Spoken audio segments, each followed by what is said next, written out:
కొనుక్కెళ్ళడం అనేటువంటిది అబ్బాయి తరపున వాళ్ళు కంటే కూడా అమ్మాయి తరపున వాళ్ళు ఎక్కువ చేస్తారు. అమ్మాయి తరపున వాళ్ళు ఎక్కువ చేస్తారు, కొంచెం ఎక్కువ ప్రేమ చూపిస్తారు, ప్రేమ చూపెడతారు. అబ్బాయి తరపున వాళ్ళు కొంచెం సతాయిస్తారు, రిజెక్ట్ చేస్తా ఉంటారు, సాధారణంగా అది జాలేదు ఇది జాలేదు. ఇప్పుడు ఇక్కడ ఏంటంటే ఇద్దరు అసంతృప్తితో ఉండే గొడవే.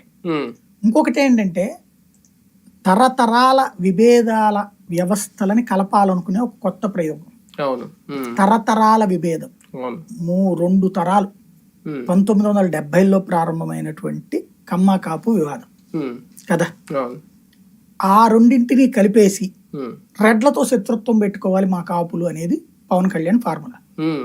ఇంకొక 2 తరాలు రెడ్లు కాపులు కొట్టుకోవాలి, కమ్మ కాపు కలిసి ఉండాలి అనేటువంటి ఒక పెద్ద ప్రయోగం ఆయన చేస్తున్నారు, సామాజిక ప్రయోగం. ఈ సామాజిక ప్రయోగం సక్సెస్ అవుతుందా లేదా అనేటువంటిది ఇప్పుడు బిహేవియర్ ని బట్టి ఉంటది.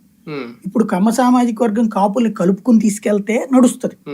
కాపులు ఎక్కడ తెలుగుదేశం ఏరియాలో, జనసేన ఏరియాలో కాపులు కమ్మల్ని కలుపుకుని వెళ్తే నడుస్తుంది.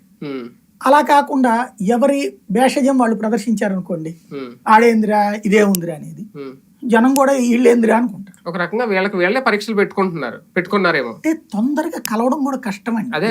నాయకుడు కలిసిపోయి నేను 2018 ఎలక్షన్స్ అప్పుడు చెప్పాను, చంద్రబాబు